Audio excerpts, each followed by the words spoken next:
use checklists for a lot of things.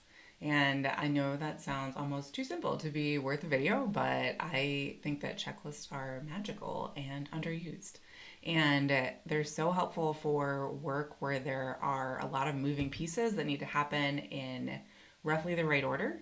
And every time I use one of my checklists, I'm always so grateful to past me for creating it because it makes life so much easier. The place where I find checklist most valuable is for recurring projects, especially things you do like once a year, once a quarter, or every time a new client comes in, and a new client comes in randomly. So it could be a month between them or a few days. And I use them for all kinds of different things across my client work, for my own business, and my personal life. Like to create this video, use a checklist. When I update my business finances, I use a checklist. When I do show notes for a podcast episode, I use a checklist. When I update workshop, I use checklist. When I get ready to travel, use checklist. And when we go to the grocery store, we use a checklist. One of my favorite checklists that I use is for a client where we're updating courses on an annual basis, and it is a significant amount of work.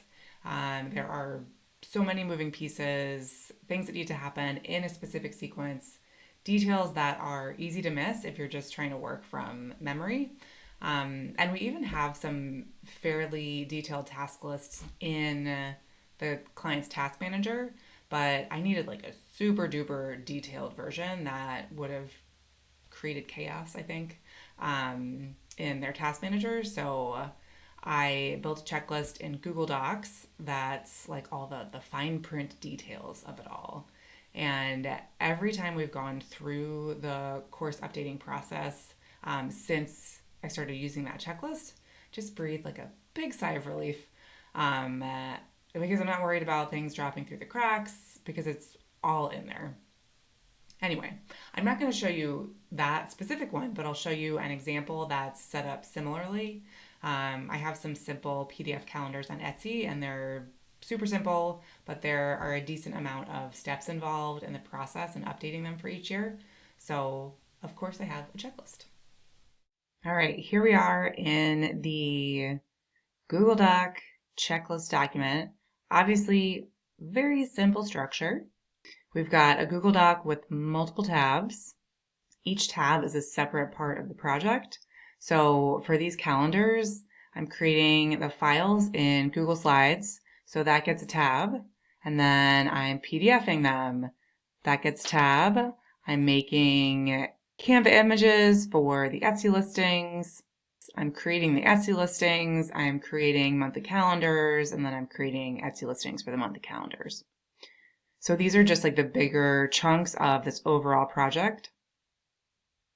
And then each tab has the steps listed out with checkboxes. So depending on the area, there might be multiple sections, like in this particular tab. So a bunch in file duplication, updating the dates for the year, checking the formatting and dates, creating the PDFs, moving them to a specific location. And then if I need to make a note on like a particular task, I'll just put a comment in there. It's flexible, simple. And the part that I really enjoy is that these tabs are the templates. And then each year I'll duplicate them for the year that I'm working on. So I duplicate slides calendar files and I rename it to 2026 slides calendar files. And move it up to the top. And then I'd do the same for the rest of these. And then when I'm ready to do 2027, I would do the same thing, duplicate all these, write 2027, and then I'm working from the current version. And so then the previous year's tab stays there with all of its notes intact. So you can see exactly what happened last time, if anything tripped you up, what you changed. So it's super helpful to have that like running history. I also like to add emojis to each tab. So if I'm working on it, I'll do like a play emoji. If it's paused because I need more information or whatever, I'll do a pause here. If it's done, I'll check it off. So it's nice seeing these emojis here is nice so I can know without having to go in and like scroll through all of these tasks. So like, all right, I'm done this one, or there's still more to do in this one. So I don't have to scroll through and hunt for it to see if it's totally done.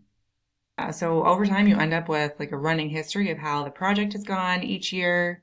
I think there's also another benefit to having everything spelled out in a really granular manner. If you ever step away from the project, whether that's, bringing in someone to help or handing it off entirely or just coming back after a long break, this document tells the story. So someone could pick this up, know what needs to happen, in what order, which is a much more calm position to be in than having it all live in your head or in a long email thread somewhere.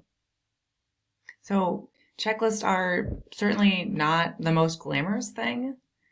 There's no complicated formulas, no elaborate system setup. It's just, here are the steps in order with a box to check. But it's super, super helpful. You're not reinventing the wheel every time. You're not relying on your memory. And you're not starting from a blank page when a project comes back around. So if you have any recurring projects in your work or life that you approach slightly differently every time you do it, there's probably a checklist just waiting to be built.